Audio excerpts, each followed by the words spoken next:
और यहां जहां दिल्ली में आप खड़े, मास्क नहीं पहनता, मैं ओपनली आपको बोलूंगा नहीं पहनता, और लगभग 3 करोड़ से ज्यादा लोगों से मिला हूं, वर्क कर रहा हूं कोरोना के ऊपर भी, एक से एक वर्ल्ड के फेमस डॉक्टर्स के साथ बराबर। अगर है कोरोना तो बंगाल में रैली क्यों हो रही है? अगर था कोरोना तो बिहार में रैली क्यों हो रही है? और अगर अब भी कोरोना है तो तमिलनाडु में क्यों हो रहा है? तब इनके नहीं, अमित शाह जी मास्क पहनते हैं क्या? अंजना सिंह पहनती है क्या आज तक में? ये रूल हम जैसे सिविलियंस के लिए 2000 रुपए का चालान गाल पे चाटा नहीं लगता? क्या दे दिया हम लोगों को? ब्यूटी पार्लर वाले घर बैठे रहे, टैक्सी वाले घर बैठे रहे, कोचिंग इंस्टीट्यूट वाले घर बैठे रहे, जिम चलाने वाले घर बैठे रहे, एक का भी किराया रुका गया, लोग बर्बाद हो गए, बर्बाद हो गए। उनके लिए बैकअप पैकेज रहा, इन्होंने बोला मुद्रा लोन दे दिया। चलिए आप पत्रकार हैं, 100 युवक ले लीजिए जो पोस्ट ग्रेजुएट हो, मैं तो गोल्ड मेडलिस्ट हूं, 100 गोल्ड मेडलिस्ट लेके आता हूं, बताइए कौन से बैंक में चलूं? आपको एक को मुद्रा लोन नहीं मिलता। कारण बैंक वालों को कोलैटरल चाहिए। Collateral, what is collateral? कि लोन तब देंगे जब आपके पास बैकअप रहेगा। जबकि गवर्नमेंट ये कहती है ये उन यूथ के लिए ये परियोजना है जिनके पास कुछ नहीं, अच्छी विचारधारा, हम एक प्रोजेक्ट उनको देंगे। Where is that project? कहां है वो प्रोजेक्ट? इस बात का विवाद है। तो हमारा विवाद नहीं है, हमारा फाइट आपके साथ, बैड गवर्नेंस के साथ। और हम लोग बजाते सबकी हैं, हम लोग कांग्रेस को भी बख्शते नहीं है।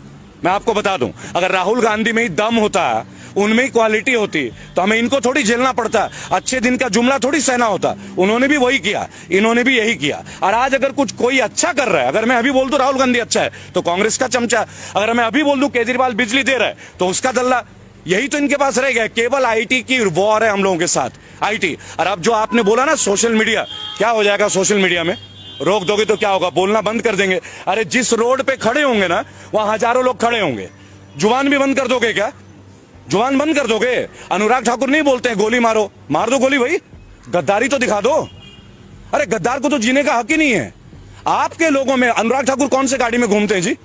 और परिवारवाद की चर्चा, राजनाथ सिंह का बेटा कौन है? मैं गौतम बुद्ध नगर में रहता हूं, राम राज्य में, जहां बोलना मना है, आपकी जानकारी के लिए मैं वहीं से बजाता हूं। कौन है पंकज सिंह? राजनाथ सिंह का बेटा। वहां के एमएलए कौन थी? विमला बाथम। कहां की थी? बेस्ट एमएलए थी। उनको हटा के राजनाथ सिंह के बेटे को टिकट दे दिया जाता है। परिवारवाद नहीं है?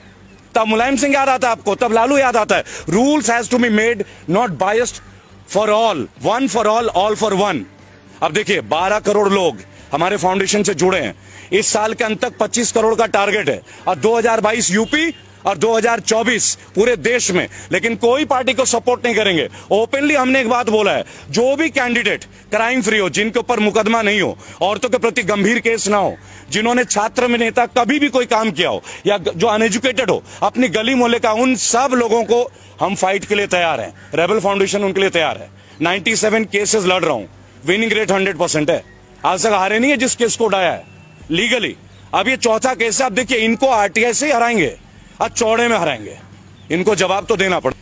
आज किसान आंदोलन में 200 से ज्यादा लोगों ने शहादत दी है, 200 से ज्यादा लोगों ने। उनके लिए किसी को समय नहीं मिल रहा है। लेकिन राष्ट्रपति महोदय को इस कोरोना काल में एक स्टेडियम का अनावरण करने का समय मिल रहा है। और आप वो दौर देखिएगा किस तरीके का, मास्क पहन के लोग जा रहे हैं, स्टेडियम का नाम रखा जा रहा है, अंबानी कॉर्नर भी है, अडानी एंड भी है। ये भी आपको बता देना चाहूंगा। एक सवाल लोगों के मन में केवल ये रह गया, 23 तारीख को मैं कलकत्ता था, मुझे पता चला कि माननीय मोदी जी भी कलकत्ता पहुंच रहे हैं, तो मैं शहीद मीनार में था, मेरी वहां कॉन्फ्रेंस थी, और नेताजी सुभाष सेना के लोगों ने मुझे इन्वाइट किया था। उन्होंने जाके नेताजी सुभाष चंद्र बोस के बारे में कितनी ही बातें करी। 23 जनवरी, उन्हें जब भी किसी राज्य के कोई नेता की याद आती है ना, वो तुरंत फ्लाइट लेके पहुंच जाते हैं। अगर उनके दिल में सच में ये भक्ति होती है नेताजी सुभाष चंद्र बोस के लिए, या चंद्रशेखर आजाद के लिए, या प्रफुल्ल चाकी के लिए, या अशफाक उल्लाह खान के लिए, किसी भी हमारे शहीद आजम भगत सिंह के लिए, तो क्या ये स्टेडियम उनके नाम में नहीं करना चाहिए था? अगर वो ये करते तो हमें ये लगता कि नहीं, ये राजनीतिज्ञ नहीं है, ये नेशनल लीडर है। नेशनल लीडर, केवल प्राइम मिनिस्टर नहीं है। हमने मोदी जी को as a prime minister selection नहीं किया था, हमने उनको सिलेक्शन किया था एज अ नेशनल लीडर, कि एक साधारण व्यक्ति भी बिना खानदानी पॉलिटिक्स का, बिना पैसेपति, बिना पूंजीपति परिवार के, क्योंकि वो खुद को चाय वाले बताते हैं, राइट, तो वो प्रधानमंत्री बन सकते हैं।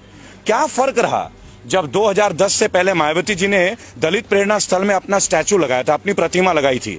उन्होंने लोगों से आह्वान किया था कि मुझे पूजो, मुझे पूजो, ये कहा था। लेकिन तब यही लोग थे जो विरोध करते थे। आज इनको क्या हो गया भाई? आज आप अपना नाम की पूजा नहीं करा रहे?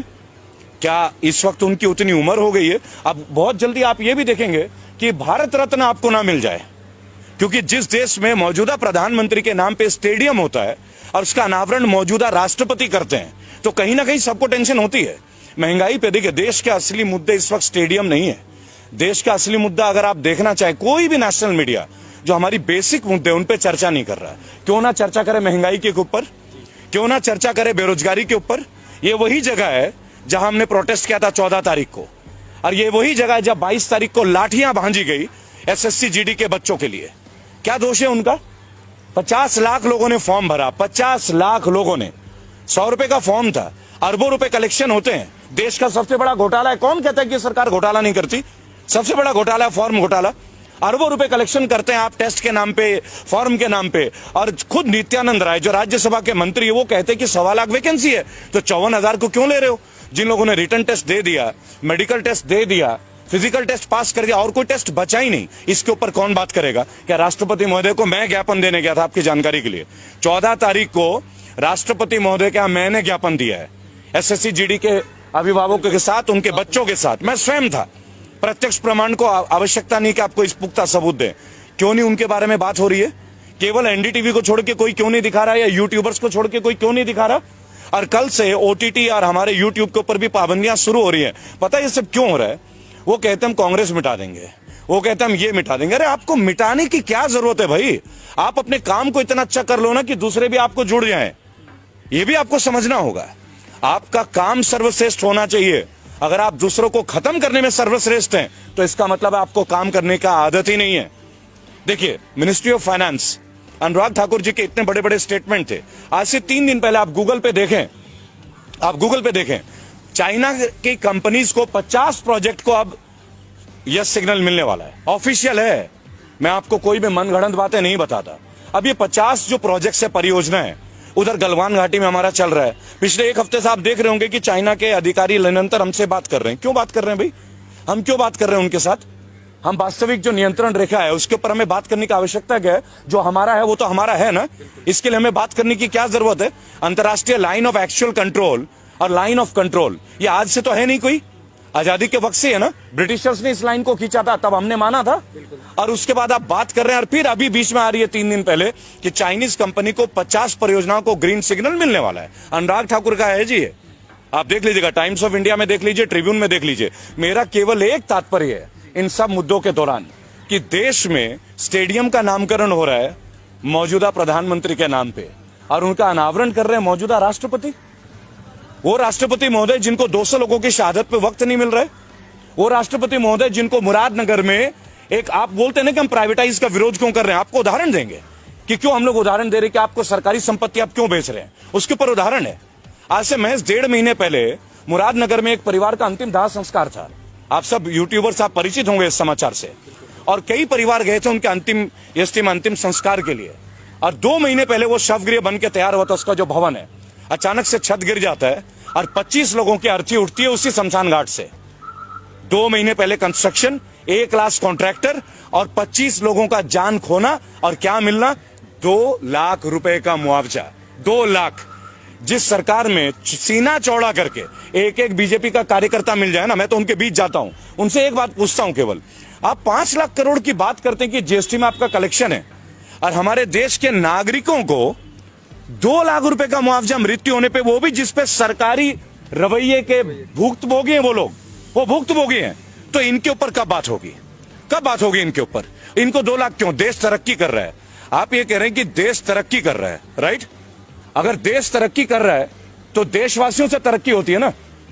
देश का तरक्की क्या होता है? भारत की तरक्की क्या है? भारतीयों की तरक्की होती है, भारत की तरक्की। देखिए, मैं एक बात आपको बताना चाहूंगा कि ट्विटर का पर्पस क्या है? जेन्युइन इंफॉर्मेशन को लोगों तक पहुंचाना, अपनी फीलिंग्स को लोगों तक पहुंचाना। नेशनल मीडिया, जिसको अब हम लोग धीरे धीरे गोदी मीडिया के तौर पे जानने लगे हैं, कौन है ये नेशनल मीडिया? ये सारे सैटेलाइट चैनल। आप देखिए, रजत शर्मा जनता की अदालत करते थे। क्या रजत शर्मा ने कभी ये नहीं सोचा कि एक बार बाबा रामदेव से पूछे? ये वही बाबा रामदेव है जिन्होंने कहा था कि 30 रुपए में पेट्रोल मिलना चाहिए। ये वही बाबा रामदेव है जिन्होंने बोला था काला धन वापस आना चाहिए। देखिए, हम मोदी जी के हर चीज के खिलाफ नहीं है, कभी भी नहीं है, और व्यक्तिगत तौर पे तो उनके खिलाफ कभी भी नहीं। हम आज भी मोदी जी बोलते हैं, पूज्य नहीं बोलते, माननीय प्रधानमंत्री है। लेकिन अगर आपकी पॉलिसीज हमें तोड़ती हैं, अगर आपकी पॉलिसीज से लोगों का बेरोजगार का स्केल आउट डाउन हो रहा है, तो क्वेश्चंस तो उठेंगे, सवाल तो उठेंगे। और अगर आप में क्षमता है, आपके मंत्री में क्षमता है, तो आप उन सवालों का हमें जवाब दे दें। आप हमें जवाब दे दीजिए, हम संतुष्ट हो जाएंगे। आप हमारे सवालों का जवाब नहीं दे रहे, आप आरटीआई का जवाब नहीं दे रहे। जो आरटीआई, देखिए सबसे बड़ी बात क्या है, हमारे पास एक पावर था, राइट टू इंफॉर्मेशन। मैं खुद एक आरटीआई एक्टिविस्ट हूं। आज आरटीआई के जवाब मुड़ के नहीं आते, मुड़ के नहीं आते। क्यों नहीं आते भाई? ये किस तरह का गवर्नेंस है जहां आरटीआई के जवाब हमें नहीं मिलते? आप कैसे जानेंगे कि एसएससी जीडी, ये जो 1.25 लाख लोग हैं, physically fit, medically fit, written test pass, और कोई एग्जाम नहीं है। 3 इयर्स पहले इनका टेस्ट हुआ 2018 में। इसी तरह लोको पायलट के बच्चे इंतजार कर रहे हैं, 10,000 से ज्यादा बच्चे। यूपी पुलिस की भर्तियों के लिए निको पार्क लखनऊ, जहां मैं अब जाने वाला हूं, वहां लाठियां मिल रही है। आप देखिए, किसी भी पार्टी में यह हो सकता है क्या कि अगर आपने कोई ज्वलंत मुद्दे को उठा दिया तो आप लाठियां भांजोगे? आपको तो उनके सामने आके उन्हें जवाब देने की जरूरत है। सेटिस्फाई कीजिए, यूथ को सेटिस्फाई कीजिए। आप एक बात बताइए, यूथ क्रिमिनल कैसे बनते हैं? आज की डेट में भारत में सबसे ज्यादा पढ़े लिखे लोग जो हैं वो बेरोजगार है, और वो केवल इस भाजपा शासन की देन नहीं है। ऑब्वियसली कांग्रेस की भी देन बहुत बड़ी रही है, लेकिन what about the change? What about the change? इसीलिए तो हम इनको लेके आए थे ना। और कितने साल, और कितने साल भाई? 7 साल होने को आए ना। 1 साल में आपको एक वैकेंसी तो देनी पड़ेगी ना, कोई एक सेक्शन में। और ये तो तब है जब उसी ब्रांच में सीट वेकेंट है, पैरामिलिट्री फोर्सेस की पोस्ट वेकेंट है। ये खुद पैरामिलिट्री वाले बोल रहे हैं, यानी देश की सुरक्षा खतरे में, और बच्चे सिलेक्टेड है, फिर भी आप उनको जॉब नहीं दे रहे हो। आपको समझना होगा। देखिए, मैं क्लियर आपको बताऊंगा कौन नहीं है रेबल। अब कौन नहीं है? हर एक यूट्यूबर बागी है। क्यों बागी है? क्योंकि वो ग्राउंड जीरो लेवल पे सच्चाई को प्रदर्शित कर रहा है, चाहे आप हो चाहे जितने भी और चैनल्स है। अरे एक रिस्क है। अरे क्या कमा लेते हैं? क्या पैसे कमाते हैं क्या वो लोग? उन्हें भी लगता है कि हम अपने हिस्से की जिम्मेदारी राष्ट्र के प्रति निभाएं। क्या आपको लगता है कि जितने भी बैचलर ऑफ जर्नलिज्म करके बच्चे बैठे हैं, क्या उनको जॉब मिल रही है? क्या आप जाके देखिए, आज तक में कितनी रिक्रूटमेंट है, इंडिया टीवी में कितनी रिक्रूटमेंट है, एबीपी न्यूज में कितनी रिक्रूटमेंट है। वही रूबिका लियाकत, वही रजत शर्मा सालों से। क्या नेपोटिज्म नहीं है ये सब? वही अर्चना सिंह, क्या ये नेपोटिज्म नहीं है? यानी जो लड़के गोल्ड मेडलिस्ट करके पास होते हैं जर्नलिज्म करके, उन्हें क्यों नहीं मिलती नेशनल मीडिया? मैं भी उनमें से एक हूं। I myself, I won the best result in year 2000, और the best one in my university, CCS university Meerut. मिल गया क्या मुझे? क्यों नहीं मिलता?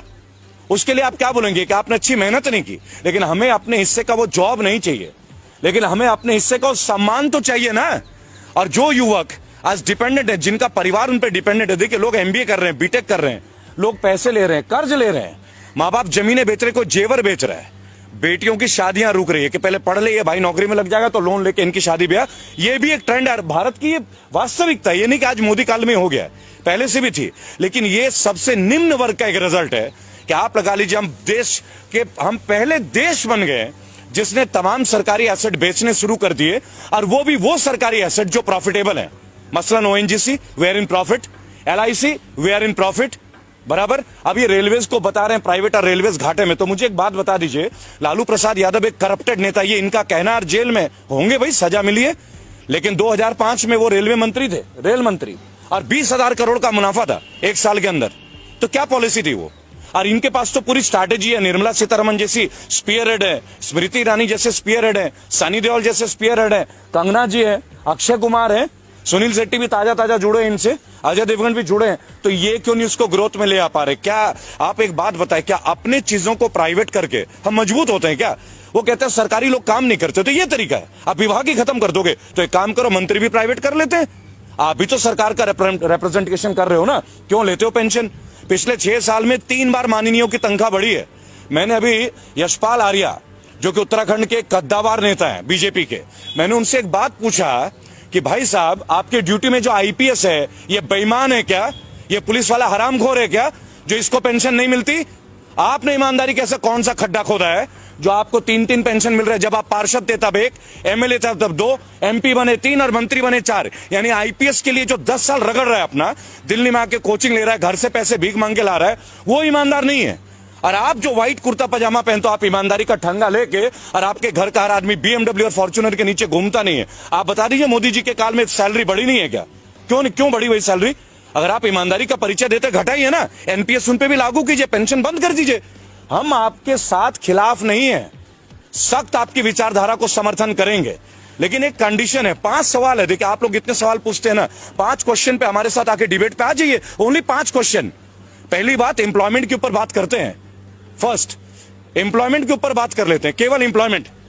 एम्प्लॉयमेंट पे आपने लास्ट 6.5 ईयर्स में जो आपके केंद्र शासित प्रदेश हैं, 15 साल रहे आप मध्य प्रदेश में, छत्तीसगढ़ रहे 10 साल से ऊपर, बराबर। स्टैट्स के साथ बात करूंगा, जुबानी बात नहीं करूंगा, पूरा स्टैट्स है। आरटीआई एक्टिविस्ट हूं, 27 बार की जेल की यात्रा है सर, और भक्त रहा हूं मोदी जी का, कड़ा भक्त। कई लोगों से लड़ाई लड़ी है, अब इसलिए हिम्मत मिली कि उनके सामने भी लड़ने की। आज जो बच्चे बैठे हैं 1.25 लाख और आए हुए हैं गुरुद्वारे में, उनको फेस कीजिए ना, उनको बताइए ना उनकी ज्वाइनिंग क्यों नहीं दे रहे हैं। Medical fit, physical fit, written test pass किया, कोई टेस्ट और बचा नहीं, तो जॉब क्यों नहीं दे रहे हैं? और आपके पास वैकेंसी है, क्यों नहीं दे रहे भाई उनको जॉब, बताइए। रेलवे के बच्चे बैठे हैं, लोको पायलट के 10,700, यूपी पुलिस के वर्दी का 2018 से इंतजार, 2015 के एसएससी के बच्चे, 2012 के बच्चे, कितने दिन आत्महत्या। आप लास्ट 3 महीने में 200 बच्चों ने आत्महत्या किया है। उनके मां बाप को दुख नहीं होता क्या? लोअर मिडिल क्लास फैमिली, कई ओवर एज हो गए, दोबारा गवर्नमेंट जॉब दे नहीं सकते हैं, सेलेक्टिविटी है। They have been selected but they haven't got their jobs and they won't get their jobs in this government. ये लड़ाई उनके लिए है, ये लड़ाई उनके